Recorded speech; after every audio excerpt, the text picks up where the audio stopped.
A deadly fungus ravages the Earth, turning the future world into a post-apocalyptic wasteland. Joel, the protagonist, takes on a mission to escort a young girl named Ellie to the wilderness outside the quarantine zone in exchange for fuel cells.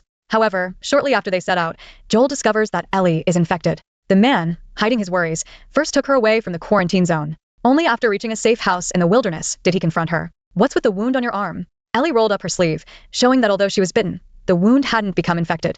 Initially, Marlene, the leader of the Fireflies, had the same concern and kept her locked in a room for nearly 3 weeks, testing her health daily. It was only after the wound healed recently that she was released. Joel has been through so much over the years. He believes Ellie will eventually turn, so he considers abandoning the mission and taking her back to the quarantine zone. While he was gnawing on some tough jerky, Ellie pulled out a delicious sandwich from her backpack. Tess, intrigued, asked why Marlene valued her so much. A sandwich is a luxury in the quarantine zone. After some hesitation, Ellie finally revealed the purpose of their journey. It turns out that after many days of testing, Marlene confirmed that Ellie is immune to infection. Coincidentally, there is an expert in the Western Firefly Division working on a cure. That's why Marlene entrusted Joel to take Ellie there. The little girl might be the key to finding a vaccine. Who would have thought Ellie was so important to the Fireflies? This means the reward for this escort mission is guaranteed. The three finally reached a consensus and continue their journey to the Firefly Division's Capitol building. This is the first time Ellie has seen the full view of the wilderness since she was born. Although the skyscrapers are already in ruins, they still can't hide their former glory. Joel is unfazed, clearly not his first time in the wilderness. He says the Firefly Division is just across the building. Going straight through would be faster, but there are many infected inside. For safety, they choose to take a detour. Ellie is both excited and curious. Didn't they say there were many infected outside? Why haven't they encountered any yet? Tess suddenly realized, "You've never been to the wilderness. How did you get bitten?" Ellie said it was in a closed mall in the quarantine zone. Tess knew this place was declared off-limits by the Bureau of Control. She then glanced at Joel, as if to say, "Ellie is not exactly a good girl." Suddenly, they all stopped in their tracks. Faint howls could be heard in the distance. Tess looked around nervously and quickly quickened. The group soon arrived at an abandoned building. They had to pass through it to reach the next block. Fortunately, the water wasn't deep. Ellie looked around curiously. Suddenly, a human skeleton floated to the surface. Joel quickly checked it out and, after ensuring there was no danger, allowed everyone to continue. The three then arrived at a closed corridor. Tess went in first. The space between the rubble was large, allowing them to easily pass through the obstacles. They finally reached the rooftop skybridge, but their faces soon turned serious. The street ahead was filled with bloodthirsty infected. Due to the fungi in their bodies, they could easily sense movements within a few hundred meters. It was almost impossible to sneak past them. The protagonist and his group had to change direction and head towards the relatively safer church area. The walls there were covered with withered fungi, and there might be infected hiding inside. The group, not daring to be careless, drew their weapons. The church doors were open. Joel took the lead and cautiously walked inside. Everywhere the light touched, there were withered infected and fungi. Suddenly, a human corpse appeared in front of them. Joel guessed that the person must have encountered infected outside and ran in for refuge. However, Ellie felt something was off. How did this man die? Joel's face changed instantly. He quickly told Ellie to stay quiet and not make any noise. Even when going upstairs, they were extremely cautious. Joel was now certain that there were fungal infected people hiding in the church. As they climbed higher, the number of withered fungi and corpses increased, making them feel like they were in a mass grave. Ellie accidentally stepped on a withered arm, the crunching sound making everyone break into a cold sweat. They looked around, relieved that it didn't attract any infected. But before they could catch their breath, the wall near the door suddenly collapsed. The falling debris blocked their way back. Everyone held their breath, not daring to make a sound. Suddenly, a hunched figure walked in.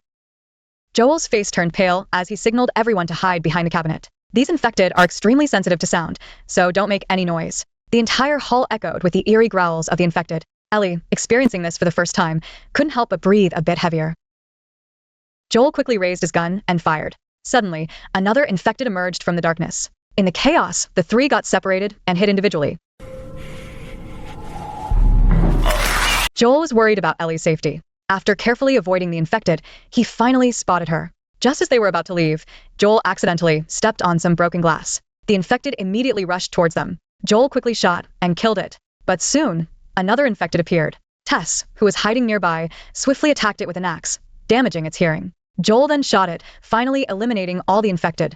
Unfortunately, Ellie was bitten again, but she seemed unfazed, clearly confident in her immunity. During the recent fight, Tess accidentally twisted her ankle. Although it's just a minor injury, her expression turned extremely grim for some reason. She quickly caught up with Joel and Ellie, who were enjoying the scenery, and urged them to hurry. After passing the church area, they just need to cross the street to reach their destination. Ellie was curious about the origin of the deep pit in front of her. Tess stopped and explained that it was caused by the initial fungal outbreak. The scene shifts to a city in the summer of 2003. A top mycology professor is having breakfast when several soldiers suddenly arrive at the restaurant and take her to a secret laboratory. The officer in charge wastes no time and shows her a sample under. She quickly identifies it as a type of cordyceps fungus. When the officer mentions it was extracted from a human body, the professor's expression turns extremely serious because cordyceps cannot survive in humans. Without further explanation, the officer takes her to an isolation room where a long-dead corpse lies. After a brief examination, she notices bite marks on the corpse's ankle. Cutting it open, she finds it filled with fungus. Using forceps, she probes the mouth and pulls out some still-moving fungal threads. Terrified, the professor quickly flees the lab. The officer hands her a glass of water to calm her down. The corpse was found a few days ago in a flour mill. Witnesses reported that a worker suddenly went berserk and bit several colleagues to death. The professor's hands start to tremble, indicating the fungus has already spread. Since it has never been found in humans before, there is no cure or vaccine. The only way to stop it is to completely destroy the city. Ellie stared at the missile crater in silence. Growing up in the quarantine zone, she couldn't fathom the suffering humanity endured during the initial fungal outbreak. The journey afterward was relatively smooth. Joel and his group finally arrived at the Firefly division. They didn't dare to rush in, but first checked the truck parked at the entrance. The bloodstains on the seat gave Joel a bad feeling. He then found a human corpse under the wheel. Tess's face suddenly changed, and she quickly pulled Ellie into the hall, where they saw the floor covered with bodies. Unexpectedly, all the rebels at the Firefly outpost were dead. Joel discovered one of them was infected, which might explain their demise. Tess, however, was unusually furious. She couldn't accept the failure of their escort mission. Suddenly, Ellie interjected, revealing that Tess was infected. As expected, she had been bitten by an infected in the church, and the fungus was already spreading in her body. In contrast, Ellie's bite wound had almost healed, indicating she truly had antibodies. Tess became agitated and urged Joel to take Ellie to Bill and Frank. This might be the only hope for developing a vaccine. Just then, an infected person on the ground suddenly moved. Joel immediately stepped forward and shot them, but the fungus inside the body was still slowly wriggling. Nearby infected individuals seemed to sense something and stood up, roaring loudly. Sensing danger, Joel quickly ran out to check and found a large number of infected rushing towards them. Tess, with a determined look, forcefully overturned the gasoline barrels in the hall and scattered weapons. She told Joel to take Ellie and go first while she stayed behind to cover them. Although Joel was reluctant, he grabbed the little girl and ran towards the back door. Hearing the approaching growls, Tess quickly took out her lighter. Unfortunately, the infected had already rushed in, and the lighter wouldn't ignite. Due to her infection, she wasn't attacked immediately, giving her time to keep trying. Finally, she managed to light it at the last moment.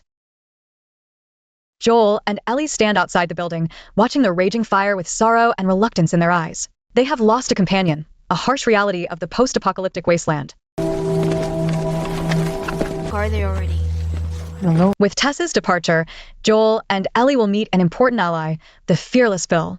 From the first 2 episodes, both the atmosphere and the details have been handled quite well.